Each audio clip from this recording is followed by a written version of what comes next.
Good evening to the freedom-loving people of Iran, both here and in Albania.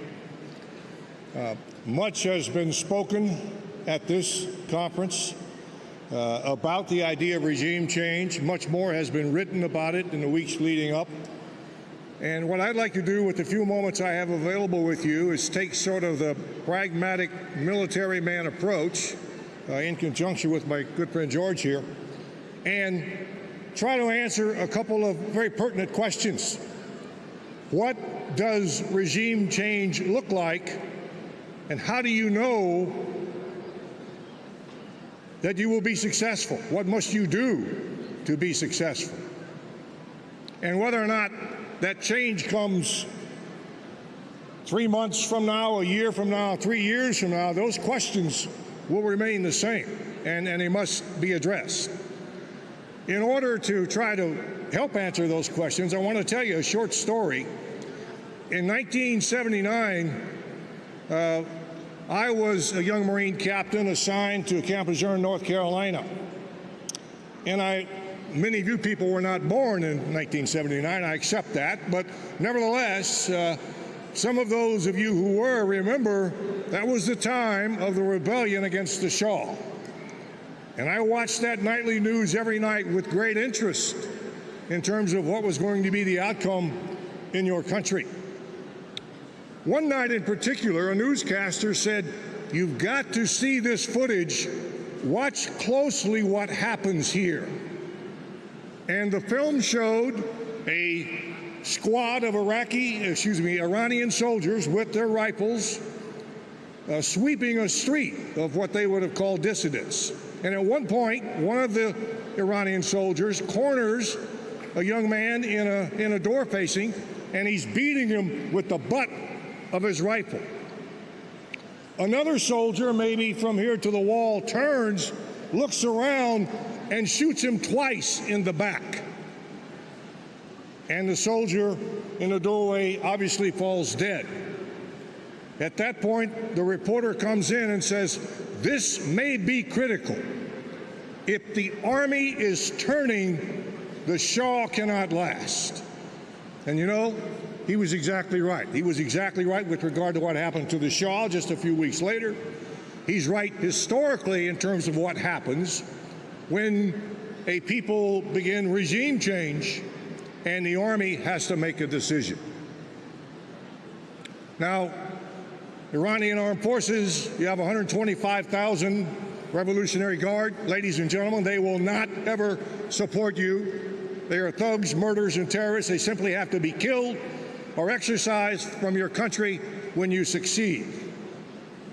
You have 30,000 in the Air Force, 18,000 in the Navy. They're helpful, but they're not the key. The key to regime change is the Army.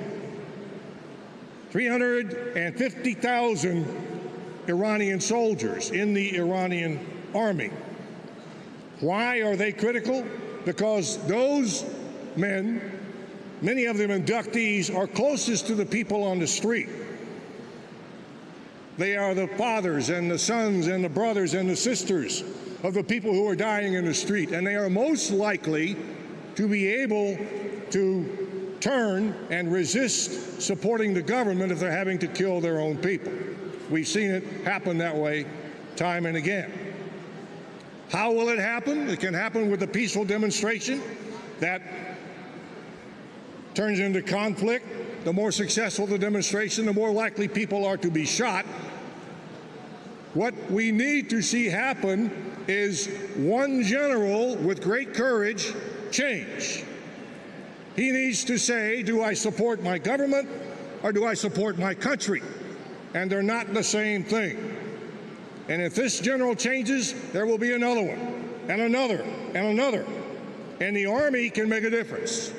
The Army has the tanks. They have the numbers.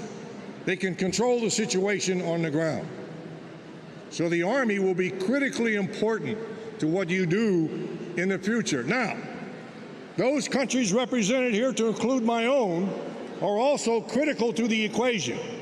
We cannot do what we did in 2009, which is exhibit a lack of moral courage and an indecision and sit on our hands.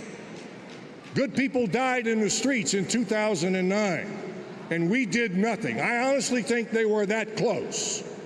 I honestly think that the Army was evaluating what should we do. But the lack of support from other nations in America, in Europe, in the Middle East caused those people to feel very much alone, and in the end, they lost. That cannot happen if those generals are to not risk their troops, not risk their families, not risk themselves. They have to feel like they can be supported and make a good decision for what is good for a free Iran. So, ladies and gentlemen, I wish for you that the gods of freedom-loving people everywhere support your efforts.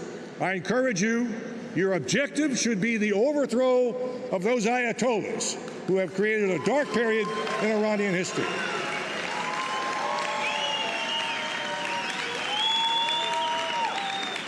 Your objective is the overthrow of the Ayatollahs. Your target, in order to be able to successfully do that, should be the army of the Islamic Republic of Iran. Thank you very much.